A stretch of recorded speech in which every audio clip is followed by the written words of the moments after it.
Oi, gente. Como vocês viram aí no canal, no último vídeo que eu postei, eu perdi a minha filha. Foi o pior vídeo que eu já postei aqui. E nesse vídeo aqui vai servir de alerta para as mamães, para que vocês fiquem em alerta para que não aconteçam com vocês o que aconteceu comigo, com a minha família e com a minha filha. Aqui já vou falar sobre o relato de parto e sobre o que aconteceu com ela, porque naquele hospital ali eu sofri duas negligências. Aquele hospital ali, ele é um hospital que ele é conjunto, é uma maternidade e o hospital da criança junto, é o mesmo hospital. Só que com duas entradas diferentes, como vocês viram aí na reportagem. Uma ala fica para maternidade e outra ala fica para hospital somente para as crianças, né? A partir de um mês em diante. Bom, calma aí que eu vou posicionar meu telefone em um lugar para ficar melhor para eu falar. Prontinho, posicionei, não vai ser um vídeo muito elaborado, tá?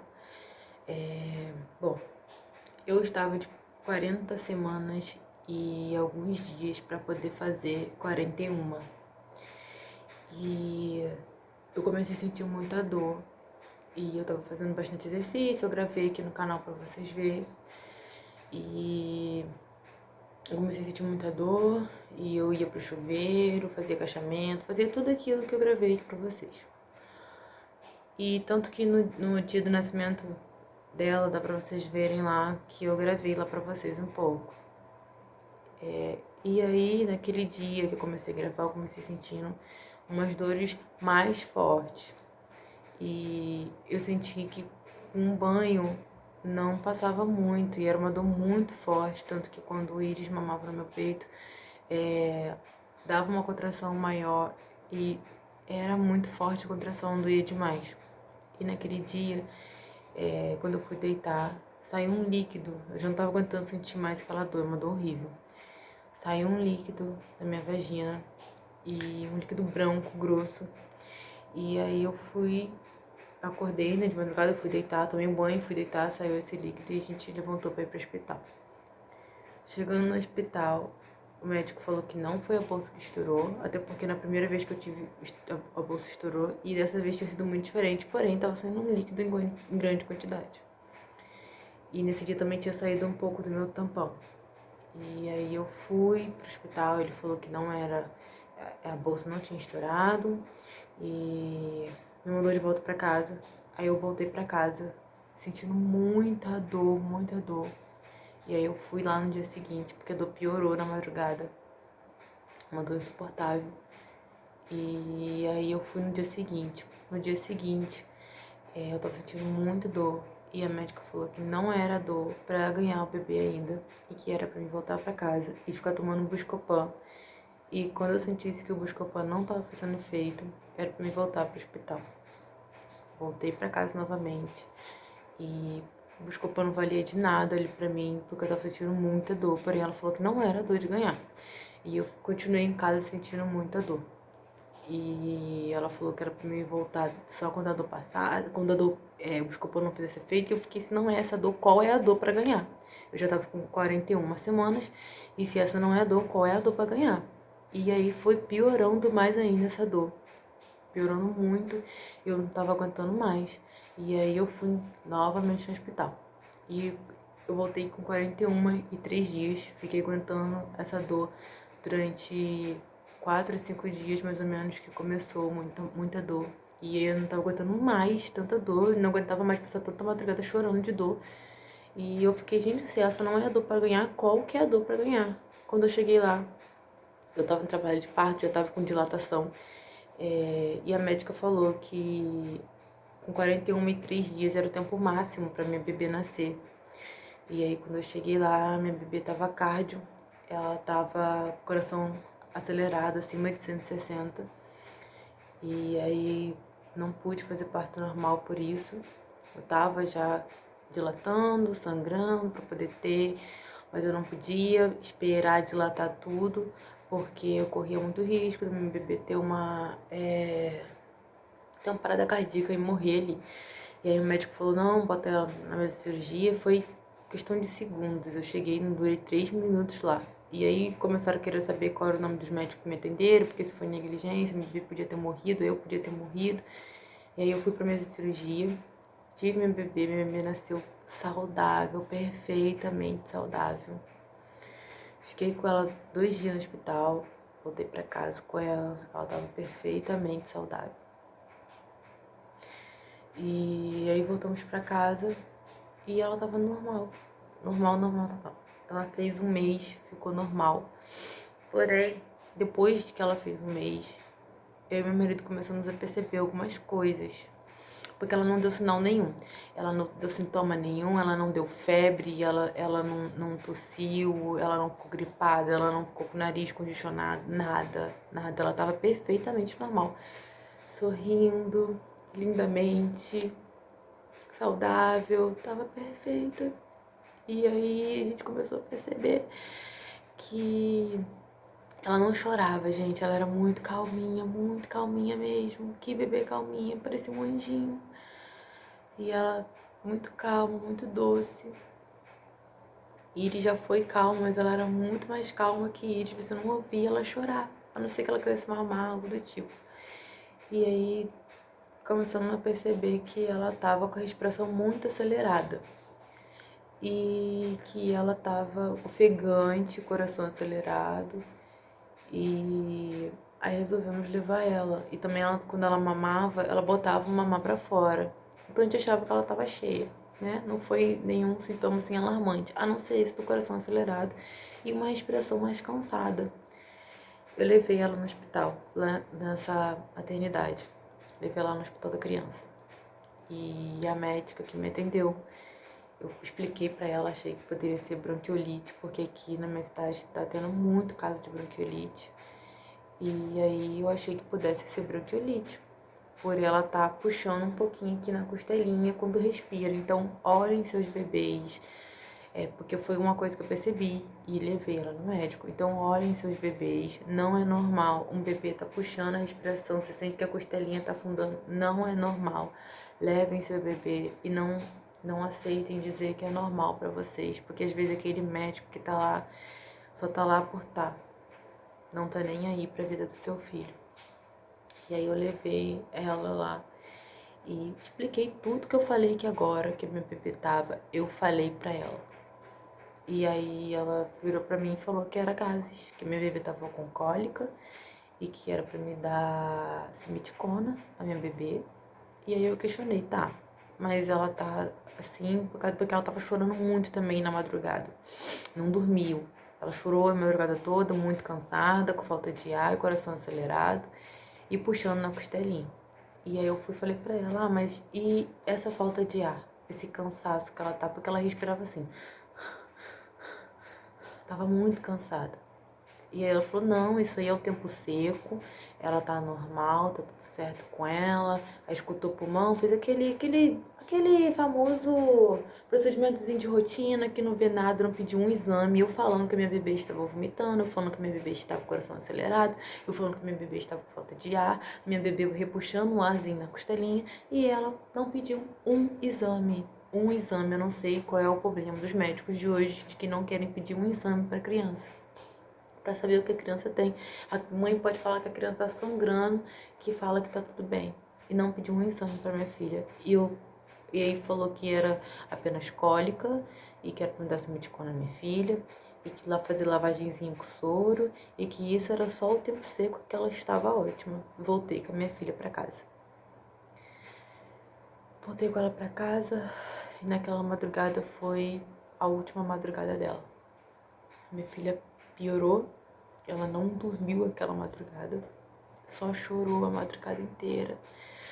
E eu achando que ela tava com muita cólica, né? Porque ela falou que era cólica, então eu falei, nossa, que cólica que minha filha tá sentindo. E passei a madrugada toda com ela, dando simeticona a ela, achando que ela realmente estava com cólica. E aí ela chorou muito e ela ficou mais cansadinha porque ela não conseguia descansar. Ela cochilava muito pouco. Quando foi na manhã do dia seguinte, ela já tava com a aparência muito cansada mesmo. E ela chorou o dia inteiro, o dia inteiro. Ela tava muito cansada, com muita falta de ar, ela não fazia uma respiraçãozinha, sabe? Ela ficava tentando respirar. E eu dei esse medicona a ela, falei assim, não, deve... Aí todo mundo começou a falar, não, deve ser frio por causa da cólica. E eu fui e esquentei ela, dei um banhozinho quente nela. E esquentei ela, na hora que eu esquentei ela, minha filha ficou roxa. Porque aquilo ali tava sufocando ela, porque ela já tava sem ar, então aquele momento sufocou ela. E aí eu falei assim, não, vou levar minha filha no hospital, isso não é normal, isso não é cólica. Minha bebê ficou roxa, não tem como, ela tá muito cansada e eu não vou aceitar falar que é cólica pra mim. Voltei com ela, isso no dia seguinte. Eu fui com ela num dia, voltei pra casa e no dia seguinte eu voltei com ela lá de novo. Aí quando eu cheguei lá com ela, começaram a arrancar tudo dela, arrancar roupa, arrancar tudo, até a fraldinha. E todos os médicos do hospital ficaram em cima dela para tentar salvar a vida dela, porque ela estava morrendo. Eu tava com a minha filha em casa morrendo, sem saber. E aí o hospital parou de ter atendimento. Da hora que eu cheguei até a hora que a minha filha faleceu, o hospital não teve mais atendimento, porque todos os médicos estavam tentando salvar ela. E começaram botando um pouquinho de oxigênio pela borrachinha para ela poder respirar. E ela não parava de chorar, ela estava muito cansada. E naquele momento ali que eu cheguei com ela, eu já sabia que a minha filha ia morrer. Senti que minha filha não ia ficar viva, não ia suportar, não ia aguentar, porque dava pra ver que ela estava morrendo. Mas a gente que é mãe quer se segurar até a última esperança de que o nosso bebê vai ficar bem. Porque foi uma coisa assim muito rápida, minha filha estava perfeita num dia e no outro. Ela ficou desse jeito. Não teve tempo de tentar salvar a vida dela. E o único sintomas que ela deu e eu levei, a médica não fez nada. E aí, de um dia pro outro, ela tava morrendo. E aí levamos ela e chegou lá. Eles começaram a tentar pegar a veia dela, mas ela tava tão mole já que eles não conseguiam achar a veia dela. Furaram ela inúmeras vezes pra tentar achar a veia dela. E eu tava na sala, então eu assisti tudo. E poucas coisas foram que eu não assisti. E aí todos os médicos em cima dela, um com a borrachinha com oxigênio, aí depois passou para aquela máscara de oxigênio e nada disso estava funcionando. E aí botaram uma máscara menor para poder ela respirar melhor, fizeram 2 jatos daquele bombinha de asma nela, com um negócio tipo um desentupidor no rosto dela para ver se ela voltava o ar. E não funcionou. Entraram com antibiótico nela. Depois que acharam a veia, porque olha, eu vou te falar, acho que levou umas meia hora pra tentar achar a veia dela, porque não tava conseguindo, ela já tava muito mole. E aí começaram a tentar coletar exames, esvaziaram o estômago dela. E aí começaram a falar que poderia ser uma sepse ou meningite. E aí começaram a tentar salvar ela. Começaram a tentar fazer de tudo. Fazendo exame, ela começou a entrar no antibiótico, começou a ficar também no soro, e tinha um outro soro também com ela, e tinha um aparelho que media a respiração dela e outro coração. Ela tava com os batimentos cardíacos a 300 e não baixava por nada. E aí eu fiquei lá com ela, foi um baque pra mim muito grande. Tentei ser forte ali pela minha filha, mas é muito difícil, muito difícil. Minha filha foi sedada. Dava pra ver que ela já não abria mais os olhinhos. Ela ficou com o olhinho fechado. O olhinho dela aqui, todos os dois incharam muito, ficou muito inchado. E eu fiquei ali do lado dela, tentando ser forte. E só pensando quando eu ia levar ela pra casa, meu peito enchendo, esvaziando ele na pia. Depois eu não pude mais esvaziar, porque tinha que ficar do lado dela, qualquer coisa podia acontecer. E aí começaram a tentar achar uma vaga pra ela no CTI, porque ali não podiam fazer mais nada por ela do que já tinham feito. Ela precisava ser isolada, eles não tinha recursos. E aí acharam uma vaga pra ela em Campos, no CTI de Campos. E aí eu fiquei vigiando a minha filha na sala, e no momento que eu fiquei vigiando ela, o aparelhinho que media o oxigênio zerou. e começou a ficar várias linhas. E aí eu chamei os médicos, enfermeiros e falaram, não, será que não foi uma queda de luz? Não, eu falei, não foi uma queda de luz. Isso aí zerou. E o coração continuou a 300. E aí eles tentando medir a pressão arterial dela e os exames não deram nada. Deu tudo ok. Mas eles suspeitavam que era meningite. Aí falaram que a mulherinha dela tava alta e a costelinha dela começou a repuxar muito mais do que quando eu tava aqui em casa. Muito mais, isso aqui tudo afundava quando ela respirava. E isso ela tava no oxigênio. Aí quando conseguiram uma vaga pra ela em Campos, vieram pra entubar ela. E aí sedaram ela, entubaram ela pra poder levar. Quando foi passar ela pros aparelhos móvel pra levar, eu tava do lado dela. E eu comecei a perceber que o batimento dela deu uma despencadazinha. E foi pra 100. E aí eu perguntei se é normal. Despencou, sim. Caiu um pouco pra 200 e depois caiu pra 100. E aí falaram, não, esse é o batimento correto, de 100 e menos é o batimento correto. Mas eu achei estranho despencar. Ele não oscilou e foi ficando estável até chegar assim. Ele despencou de 300, foi pra 100, do nada. E aí continuaram ali tentando levar mais oxigênio para ela. E aí eu perguntei, tem algum risco dela ficar sem respirar mesmo entubada? E eles falaram assim, não, se ela precisar de mais oxigênio, a gente vai dar mais oxigênio para ela. Eu perguntei, ela tá estável? Sim, ela tá estável. E ela não tava estável. Em nenhum momento a minha filha estabilizou. E aí não fez nem muito tempo. Dali minha filha começou. Isso aqui dela puxava muito. E quando ela tentava respirar, isso aqui ia pra dentro. Foi no momento que eles falaram que conseguiram a vaga pra mim. Aí eu voltei pro quarto pra trocar de roupa, porque eu tinha que estar formal, com o sapato fechado, calça, pra poder eu ir na ambulância junto com ela. A ambulância chegou, tava tudo pronto pra ela ir. E aí quando eu voltei, eu vi os batimentos dela indo de 100 pra 40. Despencou de novo. E ela tentando respirar e não conseguia respirar. E botaram ela no balão de oxigênio, né, entubada. E o balão ali apertando. Ela não respirava. Porque isso aqui dela puxava. Quando ela respirava, isso aqui ia pra dentro assim. Fechava. Mesmo ela estando entubada. Fechava de uma forma. Levantava o pescoço dela e fechava. Que ela não passava ar pra ela. E eu ali do lado dela. Quando o batimento dela despegou pra 40, eu surtei. Comecei a ficar muito nervosa e me tiraram da sala. E ali as horas foram passando e ninguém vinha falar nada. E dali eu já sabia que minha filha com certeza não ia sobreviver, né? Porque não tinha como. E aí eu fiquei no corredor esperando uma notícia dela. Eu só chorava. Eu já sentia que ela tinha ido.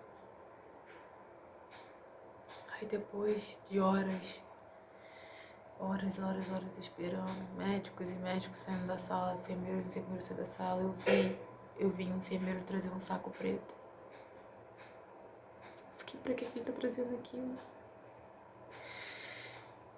E aí depois veio os médicos, todos reunidos, dizer que eles tentaram de tudo, mas minha filha não sobreviveu.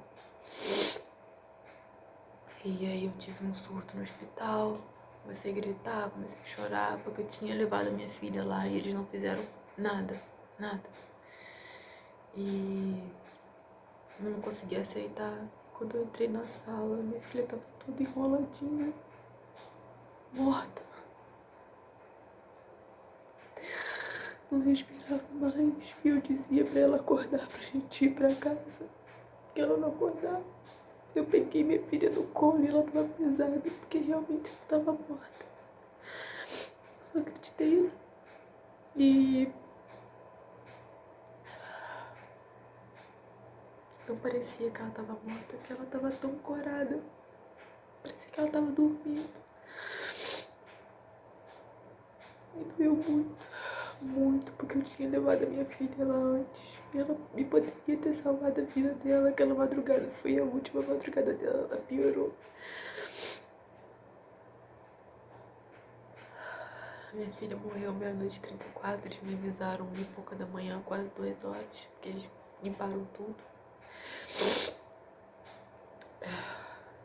E aí me tiraram da sala quando eu comecei a pegar ela no colo morta. E quando eu voltei pra me despedir dela, porque iam levar o corpo dela, minha filha tava dentro de um saco. Dentro daquele saco preto que eles fecham. E ali eu tive outro surto, porque eu não queria que fechasse, porque se fechasse aquilo ali, minha filha não ia respirar e... Ai, eu não queria ir embora pra casa. E minha outra filha, Iris, que eu tenho um bebê, que me acompanha aqui sabe, não tava ficando com ninguém, ela só chorava, não comia, então chamava por mim. Mas eu não queria vir embora e deixar minha filha lá sozinha, porque pra mim ela ainda tava viva e durante vários dias eu ainda fiquei com isso de que ela tava viva. E acordava procurando ela pela casa, como se ela tivesse desaparecido, porque era esse sentimento que me dava. Eu nunca perdi, nunca tive uma perda assim. Eu perdi meu tio, mas não é nada comparado a perder um filho. E eu ouvi muita besteira, muita coisa dolorosa, como se um filho substituísse o outro, que eu sou nova, posso ter outros filhos, as pessoas não têm noção das coisas que falam. Então, eu voltei pra casa, aí fiquei em vários dias só à base de calmante, porque eu não aceitava que minha filha tinha ido. E ninguém queria que eu tivesse outros surtos. E aí, quando eu fui lá no outro dia no hospital, eu não pude vê-la, nem vestir ela, porque suspeitavam de meningite, né? E ela teve sepse e teve uma parada respiratória aguda, que não teve como voltar. E essa sepse é o que eu quero que vocês, mães, fiquem alerta. Ela é uma bactéria. Uma bactéria que quando dá no bebê, dá uma infecção generalizada. E ela age muito rápido. E nem sempre vai dar sintoma, pode ser silencioso. E ela pega, não através de uma outra pessoa que está infeccionada, passa para sua filha. Não é assim que funciona. Se tiver alguém que está gripado, resfriado, e encostar nesse bebê, chegar perto desse bebê, esse bebê for num ambiente que tenha, eu não saí com minha filha para lugar nenhum, só para posto de saúde. Então eu não faço ideia de onde ela pegou essa bactéria. Mas agora também não importa mais, porque ela não volta. Mas essa bactéria pega... Alguém tossiu e ficou perto do bebê. Essa tosse, quando passa o bebê, não passa como um resfriado. Passa como uma bactéria generalizada no corpo todo. E essa sepse é algo que eu só consegui notar depois que a minha filha se foi, pelas fotos. Ela muda a coloração da criança. A criança vai ficando mais morena. Aí ela nasceu branca. Branca igual o pai dela. E no passado de um mês, depois que ela fez um mês, porque isso aconteceu depois de um mês, porque nas fotos dá pra perceber. Um pouquinho antes dela fazer um mês. E dá pra ver que ela foi mudando a coloração dela de branca, aí ela tava praticamente da minha cor. Se vocês verem aí o vídeo do mêsversário, ela mudou de cor completamente com a cor do vídeo do nascimento dela. E a cor dela mudou, ela foi ficando muito, muito, muito morena. No dia da madrugada, que foi a última madrugada dela, ela já tava ficando acinzentada. Ela tava uma coloração acinzentada já. E depois ficou roxa. E eu achava que ela tava com muito calor, porque ela tava com muita falta de ar. E quando deixava ela fresquinha, ela ficava melhor. Mas você nunca é a mãe ideal, você nunca sabe o que é melhor pro seu filho, então todo mundo dá palpite. E aí a coloração dela mudou. Foi uma coisa que a gente não percebeu, que a gente achou que ela tava ficando morena, sabe? Que a gente até falou assim, tá ficando moreninha, né? Que tem bebê que nasce de uma cor e depois não fica daquela cor totalmente. E que nem foi com o Iris, nasceu um pouquinho mais branquinha e ficou mais moreninha, porém ela ficou cinza, ela ficou acinzentada. Ela parecia que não estava mais corada e, por incrível que pareça, quando ela morreu, ela ficou corada. Foi o que mais me deu um baque de achar que ela estava viva. E aí ela ficou acinzentada, com a respiração ofegante, ficou desse jeito, tentando respirar. Ela chorava muito, ela não era de chorar, e aí começou a chorar muito, muito, nada fazia ela parar de chorar. A não ser quando botava ela aqui em cima, e depois que a minha filha se foi, isso aqui pareceu que deu um vazio. Queria botar qualquer coisa aqui, andava com ela de madrugada pela casa, pra ela ficar mais calminha. E aí quando ela se foi, eu comecei a andar pela casa sem nada nas mãos, porque ela não tava mais aqui. E ela mamava e botava tudo pra fora. Não era um vômito de jato, era como se ela tivesse gorfado muito. Mamava e botava pra fora como se ela tivesse cheia. Então não teve febre, não teve coriza, não teve nada, gente, nada. A não ser essa respiração ofegante, que a gente logo levou ela, e o coração acelerado. E fomos. Tivemos que fazer caixão fechado. Aquela roupinha de abelhinha que fez o aniversário dela foi a que eu pedi pra vestir ela, já que eu não podia vesti-la. E aí veio um cachorro pequenininho, branquinho, e teve que ser coisa de 10 minutos mais ou menos, ou menos que isso. Acho que deve ter sido uns 5 minutos ou 6. A gente não pôde ficar muito tempo com ela, porque a gente poderia pegar também. Então, já nos cuidamos, tomamos vacina, tomamos medicamento, antibióticos e fizemos um tratamento. Meu marido já fez raio-x do pulmão para ver também se ele estava. E estamos nos cuidando. Estamos bem. E aí eu levei minha filha e enterrei. Foi isso. Ela estava bem. No outro dia estava morta. E aí enterramos ela. E quando eu estava no enterro eu pedi para que, enquanto eu estivesse lá, tirassem as coisas dela daqui de casa, porque eu ainda tenho uma outra filha, eu tenho que ser forte por ela. Minha filha não pode, ela não tem culpa do que aconteceu. E eles eram muito grudados com ela o tempo todo, não deixava ninguém tocar na irmã, tudo que comia oferecia à irmã, e todo dia acordava e dava bom dia pra ela e ela sorria. Eu já tava começando a reconhecer a voz de Iris. E eles eram grude com ela, não descuidavam muito.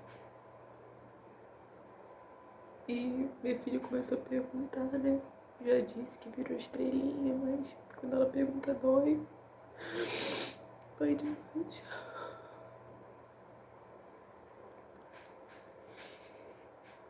E aí tiraram as coisas dela, algumas coisas esqueceram e quando eu fui pra tirar o restante, parecia que eu tava tirando minha filha de dentro de casa.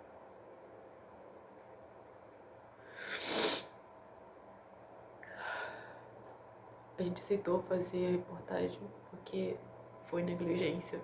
Minha filha poderia estar viva. Se aquela desgraçada tivesse feito o que ela estudou pra fazer. E depois que minha filha morreu, aí que eu fui saber que aquele hospital ali já matou diversas crianças por negligência médica. Mas é tudo abafado, a gente não sabe de nada. E aí eu fui saber que aquele hospital já matou várias crianças por negligência médica, eles nunca pedem exame. Se eu soubesse disso, eu nunca teria levado minha bebê lá. E eu saí com a minha filha nos braços e voltei com um papel de óbito.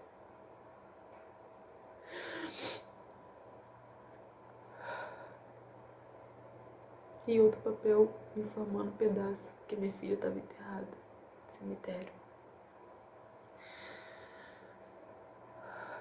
Então peço a vocês, mamães, que toda paranoia é pouca. não aceitei ninguém dizer que é normal, eu nunca tinha ouvido falar dessa doença. Achei que minha filha tava bem. E tá sendo muito difícil. Agora a gente tá conseguindo passar os dias sem os calmantes, né? Que a gente tava só à base de remédio, até mesmo pra dormir, porque a gente não dormia. E eu acordava de madrugada pra procurar minha filha. Primeiros dias a gente nem dormiu em casa, que eu não conseguia entrar dentro de casa. E mudamos de quarto, aquele quarto voltou a ser brinquedoteca de Iris. E agora temos um a menos, né? Ela tá no céu. Eu não me conformo ainda de ter passado por toda uma gestação, que foi uma gestação tão difícil. Com outro bebê, eu amei tanto aquela criança desde a barriga. Esperei tanto por ela. Escolhi tudo com tanto carinho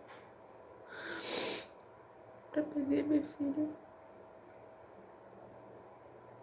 com um mês de vida.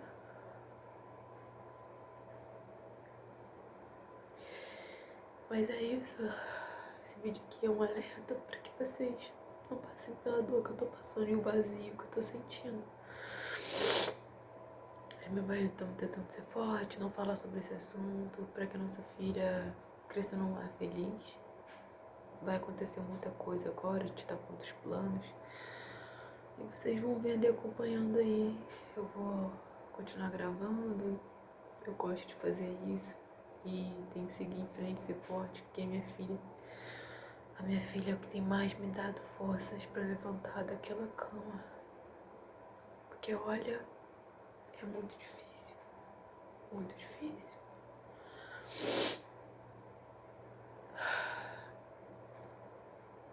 E é isso, gente. É isso. Eu vou voltar a gravar aqui de pouco em pouco. Eu já alisei meu cabelo, eu mesma em casa. No dia que a gente levou ela pro hospital foi o dia que minha progressiva chegou. Já alisei meu cabelo, tem acho que 2 dias, 3 dias no máximo que eu alisei. E porque eu tava com a cara destruída. E a minha filha tava ficando, me via e ela sentia que eu tava ficando triste. Mas é isso. Já lavei também, então não tem vídeo, não gravei. Não tava com cabeça pra isso, nem bem pra isso. E acho que eu nunca vou ficar bem. A gente vai ficar aquele bem na medida do possível, mas a gente nunca vai ficar bem. Então, sejam paranoicas sim, com seus bebês. Acho que tudo tá errado. E não acredite em palavra de médico, só acredite em exame. Porque eu aprendi isso da pior forma, de que a gente não pode acreditar nem na pessoa que tá atendendo a gente. Você acha que ela tá ali pra atender você e ver que seu filho tá bem, mas na verdade não. E é isso, a gente mudou algumas coisas aqui em casa e gravando pra vocês aí os dias que me senti bem, até porque me faz bem gravar, eu gosto de gravar meu dia a dia. E é isso, gente. Gravei esse vídeo aqui como um esclarecimento e um alerta pra vocês. Obrigada por assistir.